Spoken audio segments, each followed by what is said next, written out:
every age, there is a cause worth fighting for.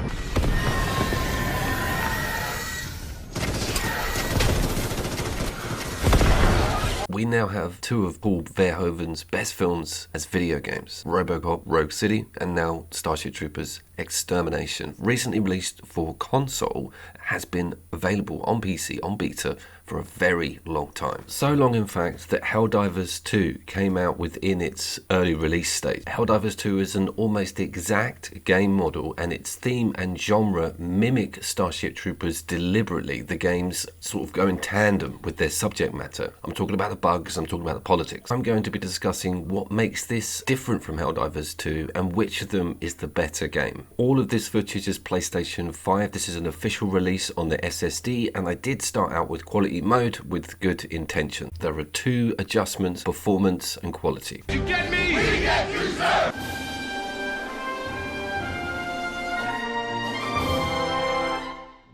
We interrupt our regularly scheduled judicial program to bring you live footage on the assault on X-11, where the Deep Space Vanguard are pushing deep underground to suppress the Arachnid threat. I'm going to start with rejoicing a little bit, because if you're my age or nearer 40, you will know that Starship Troopers in 1997, when it was sort of pushed out on cinemas, was a total CGI powerhouse, right? That trailer got us all falling over each other with the new age of sort of xeno bug animation en masse. It was to do with the crowds and just how many of them there were. We did not care what the film was about.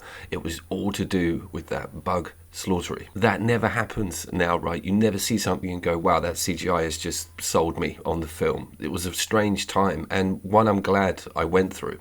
But that brings me on to the actual point. That's why I showed that intro right against that snippet of trailer, because the jump in CGI, the sheer detail on the bugs in this game is tribute enough.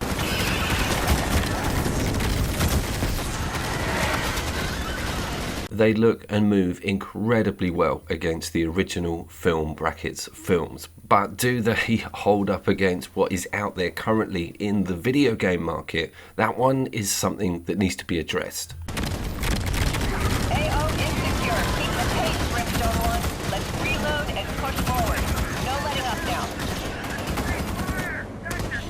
Signal booster secured. This is initial footage of me playing online in quality mode, and it was borderline unplayable. There were a number of factors to it. It was dipping below 30 and flat out freezing on a connection front and on a performance front. But also your starter weapon for the normal soldier jumps around like nothing on earth. Getting used to the kickback on it, getting even 2 or 3 shots on something is a bit of an ask. Combined with those frame rates and performance, you are all over the shop. Plus the confusion of no one knowing what they're doing in early levels, and you've got one hell of a mix on your hands. Briefly still on those film references, they have got these outside bases perfect, and that puts me on to its meta that slides slightly out of that Helldivers 2 game model, and it's to do with building and construction, walls, bunkers, ammunition. Everything is your responsibility to put down on map, and you have a little blue number up there in the top right which you accumulate from playing online, and this can be spent on various installations. It's really cool. You get to repair them, you get to technically put them where you want, but it's important that everyone comes together and spends all their points, so there is that forced communication aspect to it, which everyone ignores. You end up with duplicate turrets on both corners. There is some organisation to be had there, and this one definitely does benefit from having a squad of 4+, because everything can get done quicker and more efficiently. Okay, it is about to go off now. This game does push when it wants to, and it is mostly a wave system. It's kind of get to a location, set up the base, go through the waves, move on, or evacuate. So you've got that Helldivers similarity there with having to get to a singular ship. I'm going to stay quiet for a minute, and yes, we have made the switch over to performance mode, which I had to do in game. Couldn't pause it. That probably annoyed quite a few people.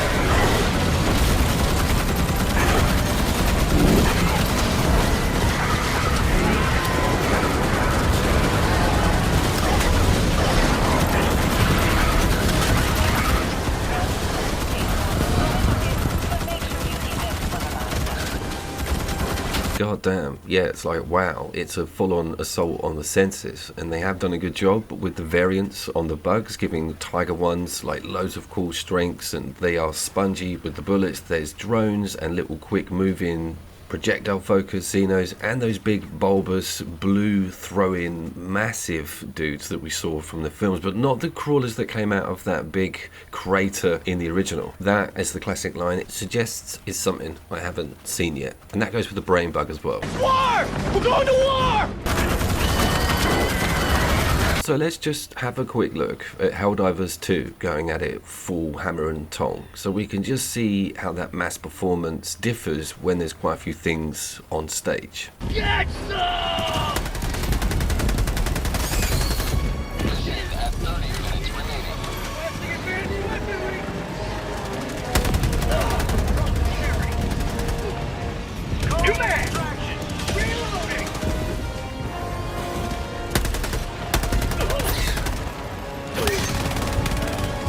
I think part of the problem is the Arachnids in Starship Troopers are quite complicatedly animated. This could potentially be chugging things, or it might be some lighting aspect. Something is badly holding Starship Troopers back when things get busy, particularly on performance mode and particularly on the PlayStation 5. Someone made a damn mistake.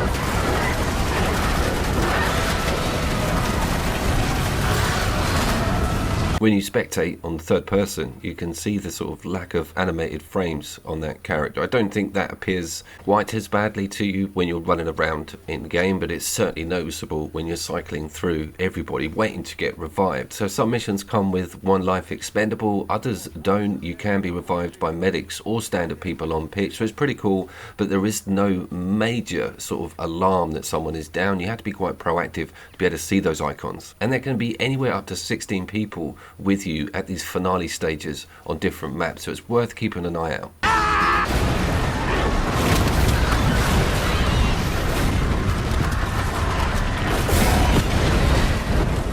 What is the rank up system all about? What are all the bells and whistles on the guns? How does all of that look? Well, in truth, this is going to hurt some people. This feels like an Earth Defense Force game. In actual fact, it plays like an early Earth Defense Force game, but get this, that's a split screen series and didn't get X amount of months in beta development stage. And I don't want to look at how long that actually was because it would just depress me even more, but I'm pretty sure it was a damned long time.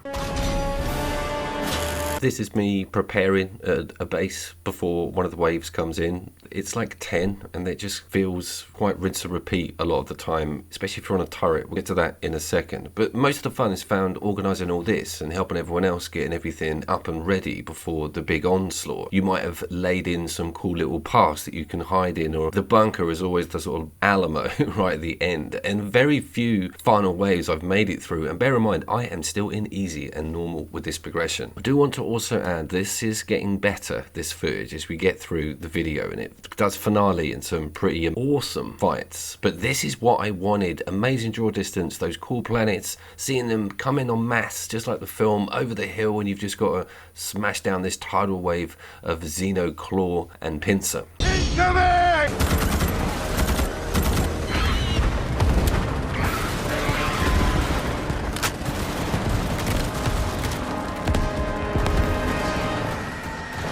For a second their explosions go off, an Arachnid runs over a dune with brilliant lighting behind it, and then it freezes. But you do think, wow, this game could, and maybe still will be, amazing. But if it took this long to get this far, I don't know how we're going to get it to Helldiver 2 stage.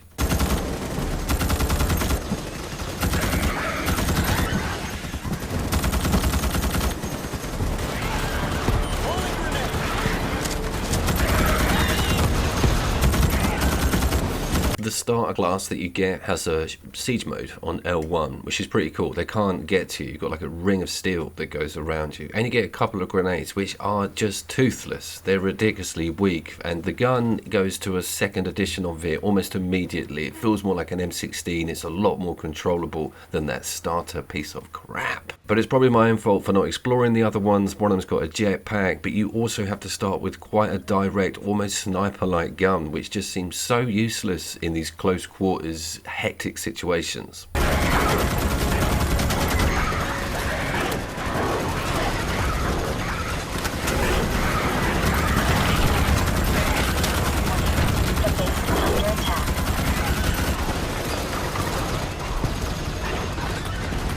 Let's just talk very quickly about the My Life as a Turretsman section of this video. What that kind of was me choosing to just man one turret on one side of the complex, but it became a full-time job. No one was filling it for me, so I had to do that myself, and I got the same sort of plane of battle every single wave. It didn't seem to increase that much, but it dawned on me that this game does have some substance if you can settle into a singular role like that as part of a larger team / cog. I was recently talking about the fisherman trapper lifestyle in Red Dead Redemption 2. That's a little bit more interesting than the turretsman in Starship Troopers.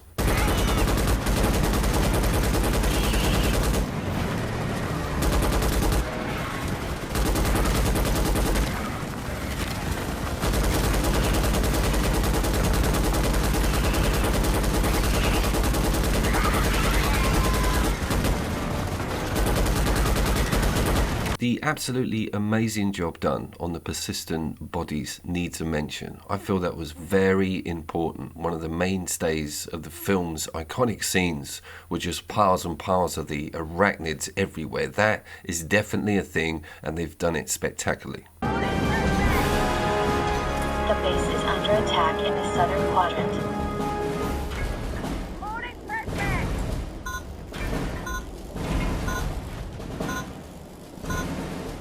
There is that online story like chapter progression that you see in games like Xeno Primal, where it's kind of episodic. You get a bit of a cutscene if you rank up and get out of the normal difficulty into the hard section area. You guys know the deal. It isn't a nail biter, but locations change and those planets switch out massively, which is something we need to get to because so far you've been seeing some of the uglier levels. Let's hit them hard and fast.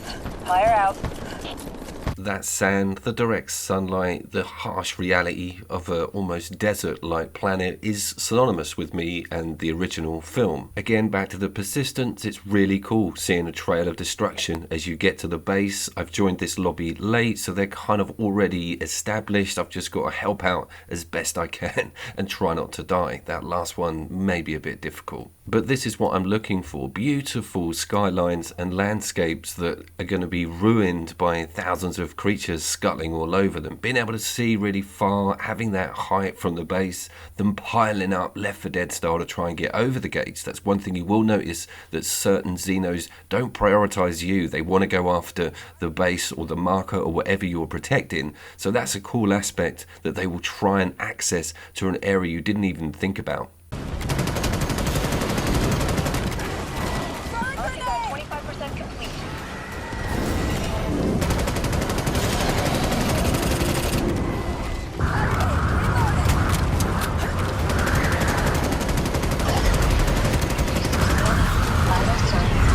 That drop should have killed me, right? Pretty sure that would have killed Rico. They should put some guardrails up or something like that. But I did want to point out the quite disastrous lack of detail on those big blue dudes. They should be looking quite a lot better than that. Let's swing back over and look at those big old bugs in Helldivers 2.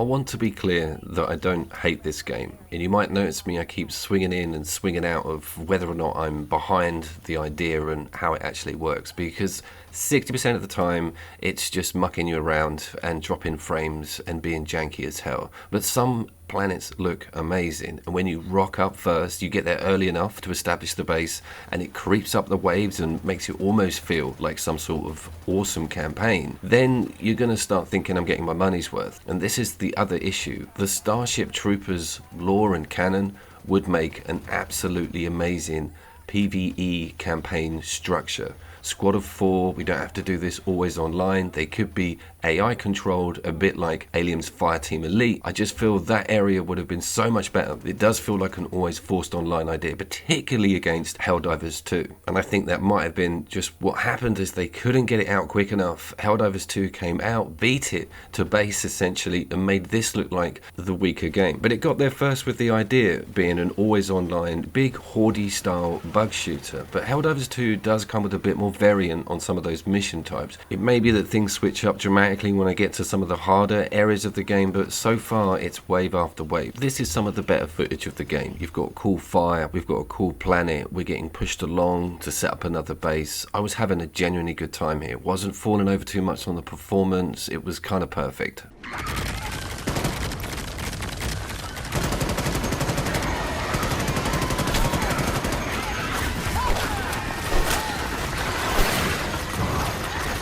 Sir, we need retrieval now. You heard me talking about some of those connection issues maybe making the frames jump around. Well, I thought turn crossplay off. Sometimes with the original Helldivers 2, that was helping it not crash in the early server issues period. When I switched the crossplay off, i.e. PlayStation 5 only, I sat in a lobby on my own for 5 minutes plus, had to put it back on. There's just not the player count on console, I don't think, with this game to even get you put into something at a reasonably quick time. So I never got to see if this crossplay was causing the issues on its performance.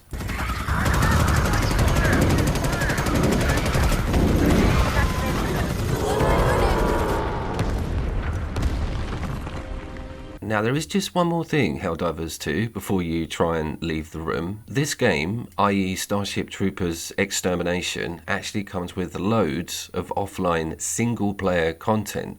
There's like 11 to 15 missions. They feel a little bit like tutorial at the start, but they go full bug and you get a good chance to see some mediocre AI with the other team characters. Helldivers 2 only has a tutorial that's accessible offline. You probably can't even get into that if you don't have PlayStation paid access. That is a really bad thing, and there's no excuse why there isn't some bedrock content that's single player offline. Absolute laziness, and I'm looking you square in the eye, Arachnid. Don't even get me started on your community manager debacle with the politics getting thrown around the Discord. That one was also a bit embarrassing. You may leave.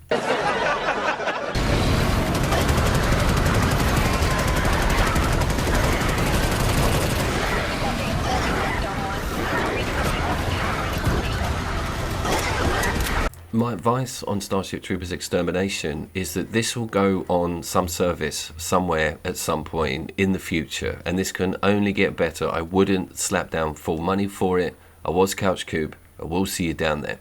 Starship Troopers.